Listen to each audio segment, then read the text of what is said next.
This still is part of the research program I've been working on the last couple of years.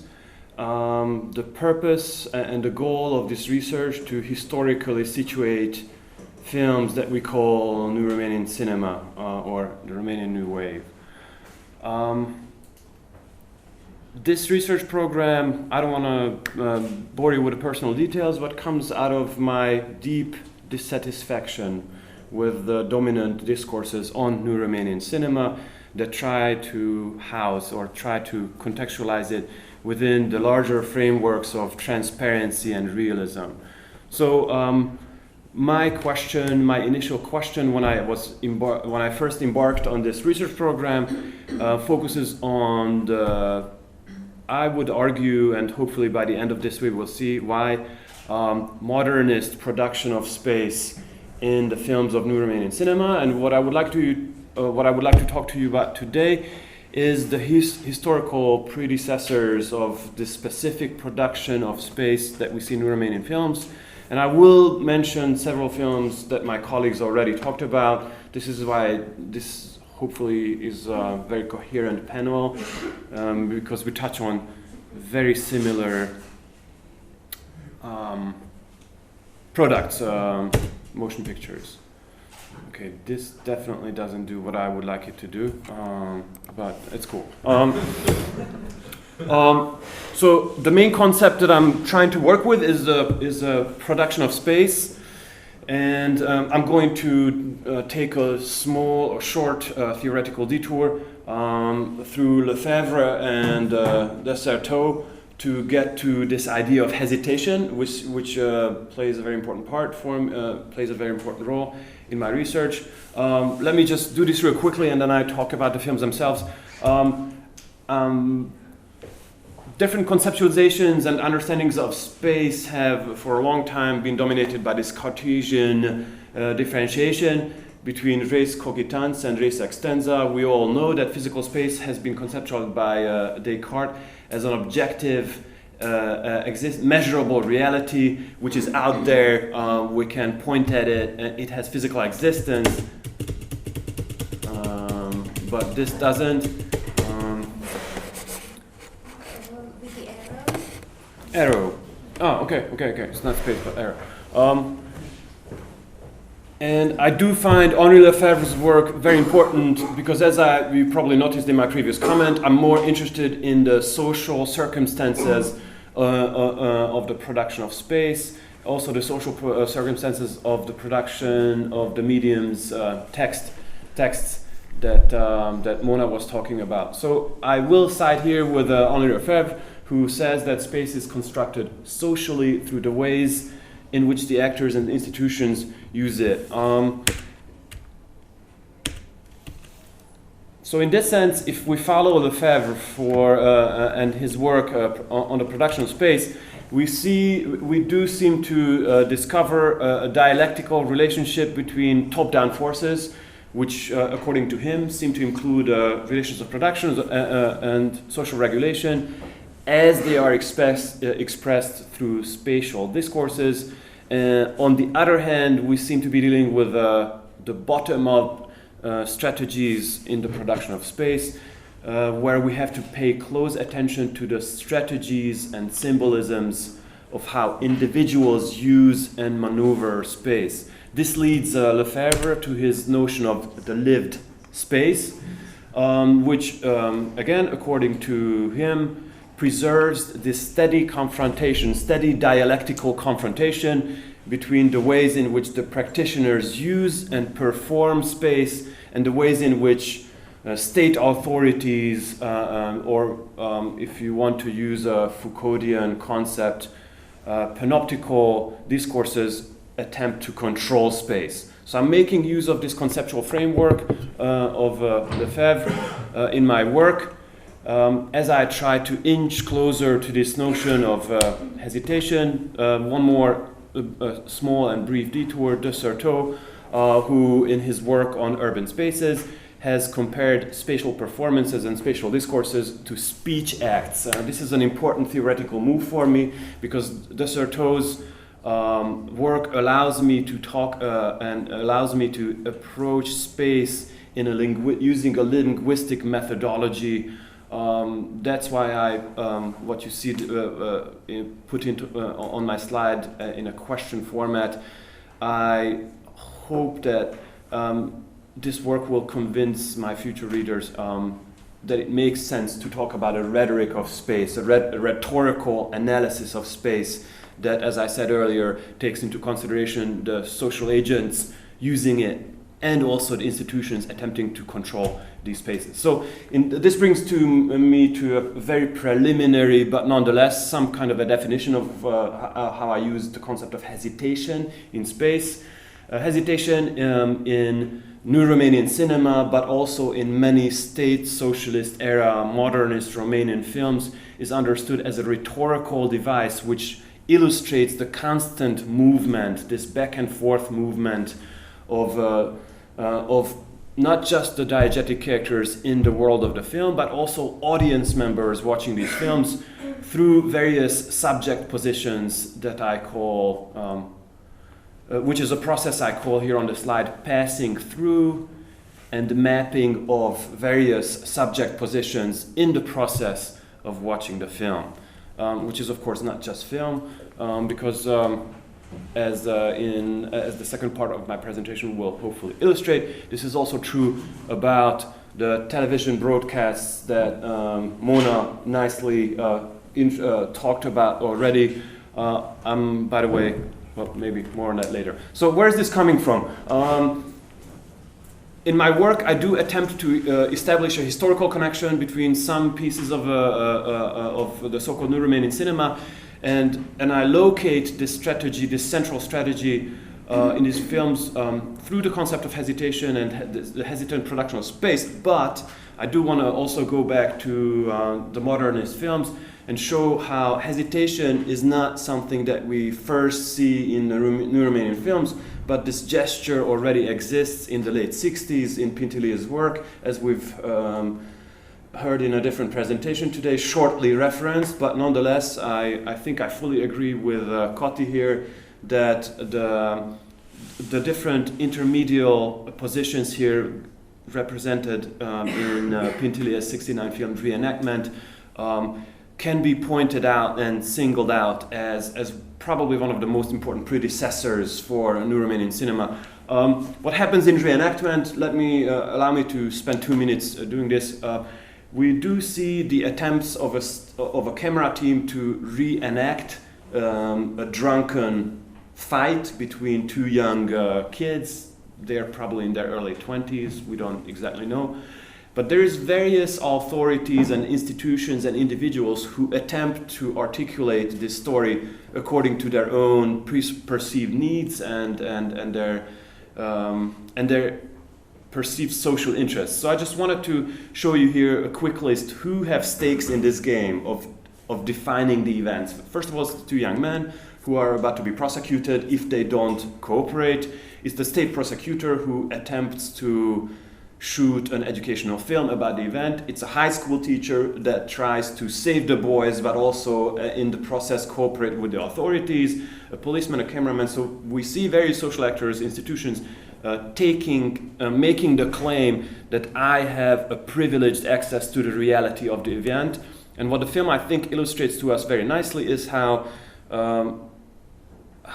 the so-called reality is produced in this circulation between the various participants of this intermediate game. What my illustrations show you there, the three frame grabs, is the state prosecutor looking through the camera and then sort of playing with the sharpness of the lens, which I think is just very nicely illustrates the production of meaning that the state prosecutor is involved in. Here's another example that is probably one of my favorite scenes from the film. I don't want to spend too much time doing this right now because my main examples come from something else today.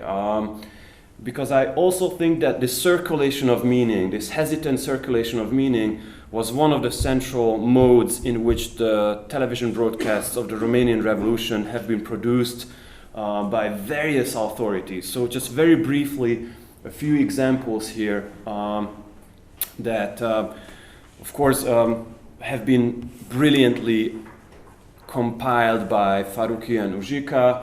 There's a growing body of literature on this, starting with Thomas Elsasser, and then Frances Guerin has written about this, and then Constantin Parvulescu makes this nice distinction between the embodied and the disembodied camera in a good article.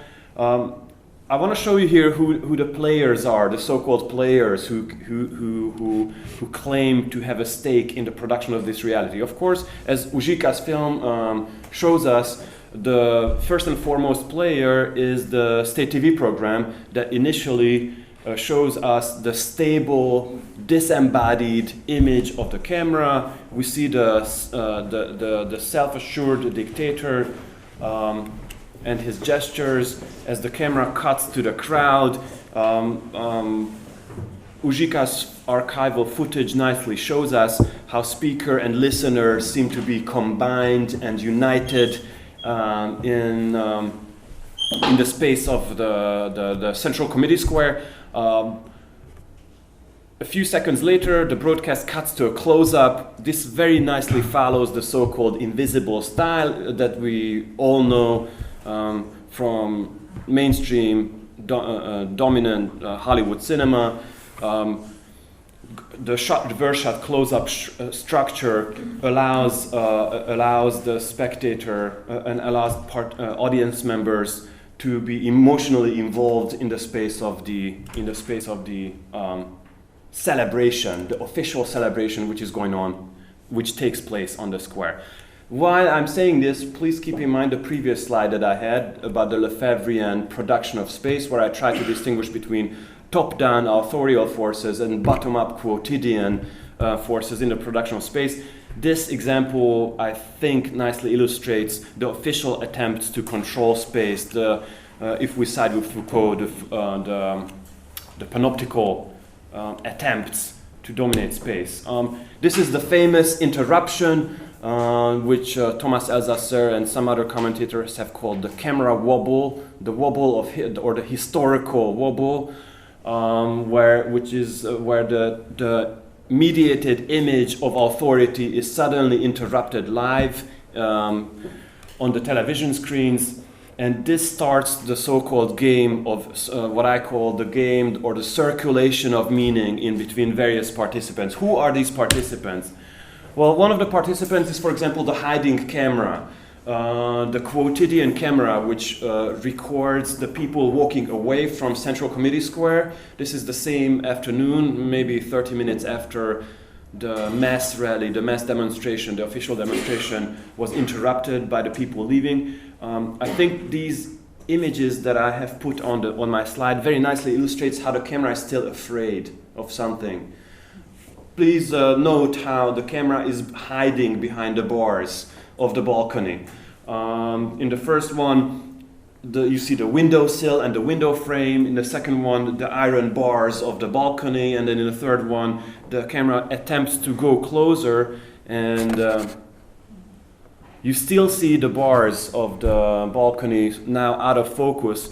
But what is clear here is that the quotidian camera doesn't know yet what the results of this gesture are going to be. Nonetheless, it tries to articulate a different type of meaning from the official disembodied camera. And I think these are the images that make Parvulescu arrive at the idea of the embodied camera, because these images show you that there was a real human body behind the camera who hit the record button. But this body is in danger. Clearly, these images show us that this is a vulnerable flesh and blood body that could be shot by the same soldiers it records on the street. So here's another example that I think very nicely shows us, again taken from Ujika and Faruqi's archival footage. This hesitant circulation of meaning reveals itself in the personality of the announcer. This frame grab comes from the broadcast of the 20th of December, which is before the visual breakdown of Ceausescu's authority.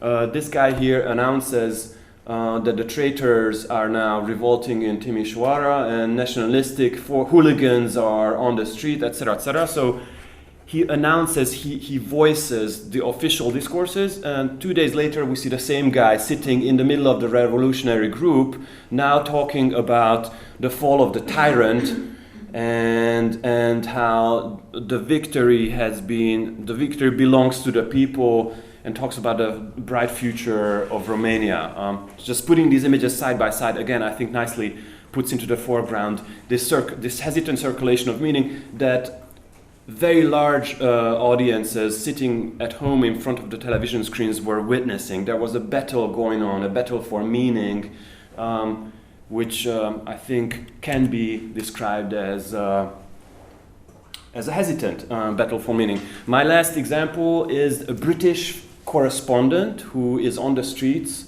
in Bucharest. This still comes from Farokyan Uzsika's film, Videograms of a Revolution. We see the British correspondent with a very serious facial expression. So what's the word? Training to get his facial gestures right. So 5 times he says into the camera, and now this battle in Bucharest has been going on for several days. And then he stops. He says, stop. And he sort of does this facial give, and let me try it again. And he says it again. And then, so we see his attempts to be a serious war correspondent, which he himself cannot take very seriously. And then somebody from the neighboring houses fires a round of ammunition into this wall behind which he hides. And we see the guy who 2 seconds later says, "End the Battle of Bucharest," sort of jumping down and hiding behind the embankment or the balcony, which again puts serious question marks into this whole game of, or his attempts to tell us or define what the revolution is. So in this sense, I talk about hesitant, not just cinematic, but televisual images, because I would like to point out how various social agents and institutions participate in the construction of the social realities we see on the TV screens, but also in the state socialist modernist films of select Romanian authors and directors. The important, and the reason why I think that hesitation is an important word here is that these relationships refuse to give us hierarchical relationships between the different subject positions that it presents us with, but basically allows the spectator to move freely back and forth between these subject positions. So in this sense, hesitation is not a theoretical concept for me. It is more a historical way for me to connect various Romanian screen media products, as I like to call them, because screen media products encompasses or includes not just television texts, but also cinematic texts produced in various epochs of Romanian history. This allows not just the diegetic characters, but also the viewers to constitute their position as an ambiguous, constantly moving, mobile, or vacillating, hesitating movement between conflicting POVs and conflicting narratives.